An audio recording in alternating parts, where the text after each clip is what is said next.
Hey guys, Samuel Larsen here. I'm the founder of Krogerus.com, and today we are going to go over a very hidden yet super powerful way to increase your Shopify revenue without risking your conversion rate going down. So this is called a post-purchase upsell. Now, very briefly on how this works. You have your checkout, and after that checkout, people would be taken to the upsell offer page before they see the thank you page. So this is known as a delayed payment capture. So you have the payment authorized when they check out, and then you just see if you want to charge them more, aka if they take additional products. This is hugely successful for many merchants because oftentimes you can see take rates of 20-30%, and that's just often a difference between a store that is losing money on ads and a store that is making money on ads.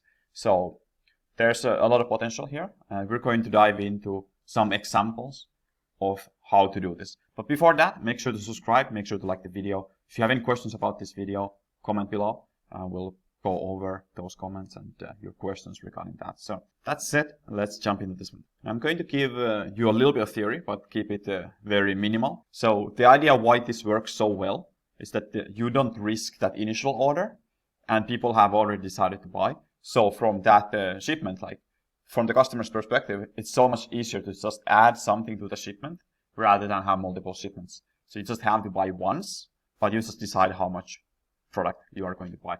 And this is how it's like so powerful. It's oftentimes like this. You can just have people click a button and they will automatically add products to their cart. So the friction of doing that is so much lower compared to the entire upsell process or the entire ordering process of finding a product, going to the cart, checkout, filling first page, second page, third page on Shopify, and then buying. Now it's like as smooth as it can ever be. So that's why it's super powerful. Now we're going to go over some examples so you can get an idea of this. And there's generally two approaches you could take with this. You can go quite aggressive. You can go a lot more softer or slower. And we're going to start with some aggressive examples here, but don't think that you have to do it like this, especially if you're a bigger brand. We'll talk about a little bit of when to do aggressive, when to do slower or softer approach. So here is quite an aggressive one, but you can see how this would make the customer shopper experience even better. So you offer them something additional that is discounted. So in this kind of case, they offer a better frame for a discount. So would you like this? Now, the part where this becomes quite aggressive is that you have this big button here to order that, and then this looks like just a very, very small link that you'd almost like be rude to click on it. So that is quite an aggressive example. Let me show you another one before we jump into when to use this strategy. So this is quite an aggressive one as well. You have a timer, act fast, then you have wait, all this stuff. So that is quite aggressive. You actually have two timers here. And in this kind of case, this is a fine approach to take if your customer return rate is low. So maybe you sell, let's say, apparel products, and someone is likely to just buy once. Now, you'd want to maximize that sale as much as possible, since you are not expecting as much lifetime value in the back end as you will do with, for example, supplements. So here, you'd be looking to maximize that revenue, and you can do that with aggressive upsell pages, but also thinking through having multiple steps. So instead of having only one offer, you can have a no thanks leave to another offer. So when people reject the upsell, they would get to a downsell page.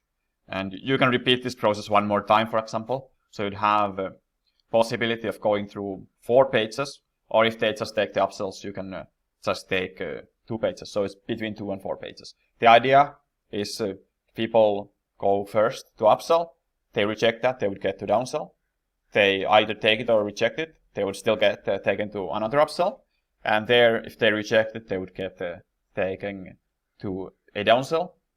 And after that, they would receive the thank you page. So quite aggressive, for sure. But hey, think of it like this. As long as it is post-purchase, and they are very unlikely to return to your store again, then there is no downside almost to offering 3 to 4 upsells and 3 to 4 downsells even. Just make sure that it's post-purchase. So if you try to shove it in their face before they have even bought, then you are going to hurt those initial sales. But here you can only lose back-end sales. They can't go back in their order. Now I'd also say that merchants typically are too conservative when it comes to this. So people just want to have a non-salesy brand, non-salesy pages, and then one like semi-hidden upsell here somewhere. And that's often not going to move the needle that much. So we want to think and be default aggressive usually with this, and err on the side of doing a bit more rather than doing less. Now, let's say you have a lot of brand focus. Let's say you are a luxury brand with a lot of repeat purchases. You'd want to be a lot more careful about this. So this kind of approach, where you would have a page like this, for example, would not be as relevant to that kind of a brand. So you wouldn't want to discount the brand image to have the upsells, because this is just a way to undermine all the work that you have done before that, and to also make sure that people are less likely to refer their friends or come back to the store, because it just didn't give them the best impression when they checked out. That's a very memorable moment in people's minds. So I'm going to cover a couple more examples, but before that, if you haven't already downloaded my 10 e-commerce tips for optimizing conversions, you can download that from the link below. So it's a front-end focused, actionable, immediate things that you can do to improve your store. Now, let's move on, and I'm going to show you a few more examples. Here's an example of turning your product purchase into subscription. So this is also a post-purchase upsell. It's a nice idea for those products that are consumables that can easily be understood. That, okay, if I buy one product and I know the product already, then turning that into a subscription is just going to be a case where I know the product. I don't have to think about what is this product now? What is this offer? It's simple.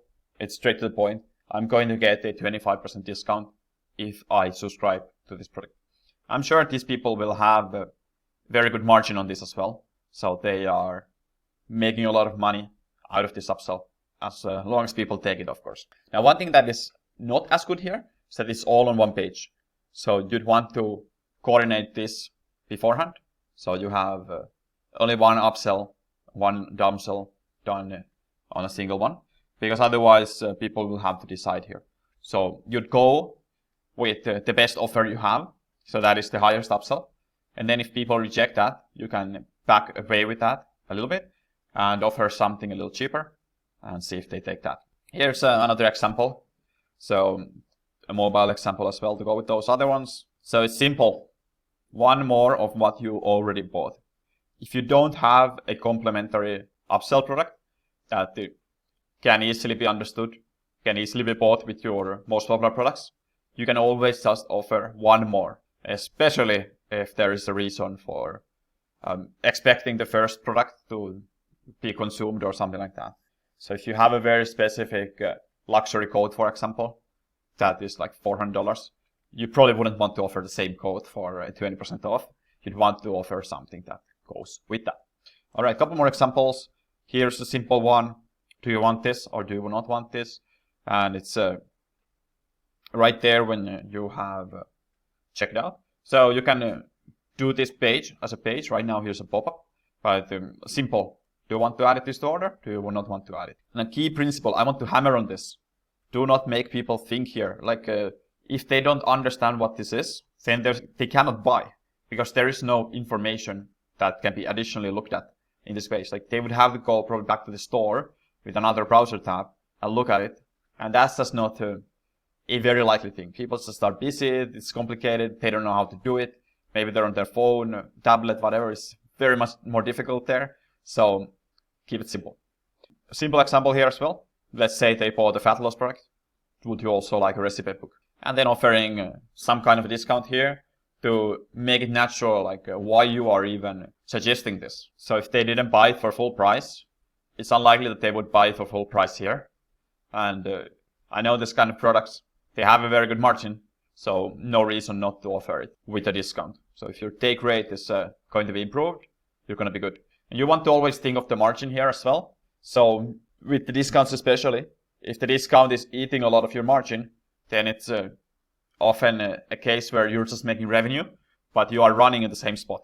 Like you're not moving anywhere, you're just making revenue. So you want to be careful of that as well, especially since there is so much focus on discounting on these upsells, but it really comes down to margins. Oftentimes we suggest merchants that they would up the price on the product that they're offering on the store so that they can discount it more heavily post-purchase. And then here's a little bit more of an advanced setup, because you want to make sure that you'll eventually optimize this. Now, the only way to know is to test it. So you can run an A/B test on your checkout as long as you have a fair bit of conversions. So a fair bit of people going through it. But I highly recommend this to anybody who can, because this will long-term mean that you will have the most data-driven upsell plan that you could ever have. So that's it. Make sure to subscribe to the channel. We will put out a ton of great content coming up in the first next few months, next few years, as always. So subscribe, like the video if you liked it, and comment below if you had any questions, comments, anything like that. Helps the algorithm and helps me stay motivated to provide a lot of value for you through these videos. So cheers and see you in the next one.